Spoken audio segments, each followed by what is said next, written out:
নমস্কার বন্ধুরা, কল্পনার রসনা ঘরে সবাইকে স্বাগত। আজকে শেয়ার করব নানপুরি। ইস্ট ছাড়া কিভাবে বাড়িতে খুব সহজেই নানপুরি বানানো যায় সেটাই তোমাদের করে দেখাবো। নানপুরি বানানোর জন্য একটা বোলের মধ্যে আমি 1 কাপ রুম টেম্পারেচারে থাকা টক দই নিলাম, হাফ চা চামচ বেকিং পাউডার, 1/4 চা চামচ বেকিং সোডা, হাফ চামচ নুন আর 1 চামচ চিনি দিলাম। চিনিটা কিন্তু অবশ্যই দিতে হবে। সবগুলো উপকরণ দিয়ে আমি ভালো করে মিশিয়ে নেব। টক দইয়ের মধ্যে আমি যেহেতু বেকিং সোডা আর বেকিং পাউডার দিয়েছি, তার জন্য তোমাদের দেখিয়ে দিচ্ছি, দেখো কত বাবলস ক্রিয়েট হতে শুরু করেছে। তারপরে আমি ময়দা দিয়ে দেবো। যেই কাপ মেপে আমি দই দিয়েছিলাম 1 কাপ, সেই কাপে 3 কাপ ময়দা আমি দিয়ে দেবো। রিফাইন তেল 2 চামচ দিয়ে দিলাম। তারপরে খুব ভালো করে প্রথমে মেখে নেব। যেহেতু আমার টক দইটা দেওয়া আছে, ওই জন্য প্রথমে জল দেব না, আগে মেখে নেব। তারপরে অল্প অল্প গরম জল দিয়ে ময়দাটা মেখে নেব। ময়দাটা খুব ভালো করে ঠেসে ঠেসে মাখতে হবে যতক্ষণ না ময়দাটা সফট হয়ে যাচ্ছে।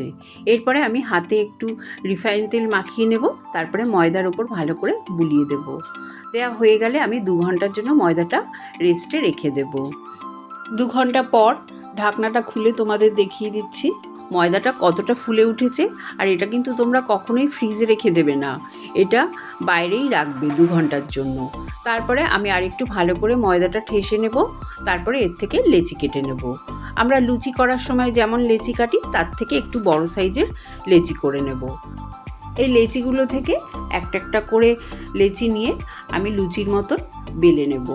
তবে লুচির মতন কিন্তু পাতলা করে বেলবে না, একটু মোটা করে বেলতে হবে। আমি একটা নানপুরি বেলে তোমাদের দেখিয়ে দিচ্ছি যে কতটা মোটা আমি বেলেছি।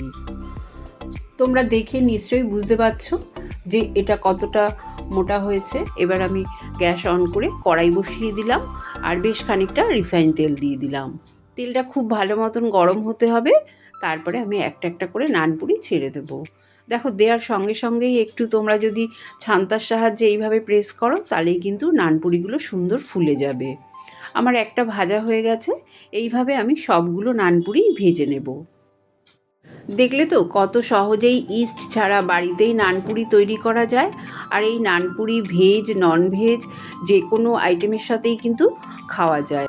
আমি নানপুরি খাওয়ার জন্য কাবলি চানা বানিয়েছিলাম, তাই তোমাদের কাবলি চানার সাথে সার্ভ করে দেখিয়ে দিলাম। একটা নানপুরি আমি ছিঁড়ে দেখিয়ে দিচ্ছি, দেখো কতটা সফট হয়েছে। আর এটা খেতে কিন্তু ততটাই সুস্বাদু হয়। রেসিপিটা যদি ভালো লাগে অবশ্যই কমেন্ট করে জানিও। চ্যানেলটাকে লাইক শেয়ার করো।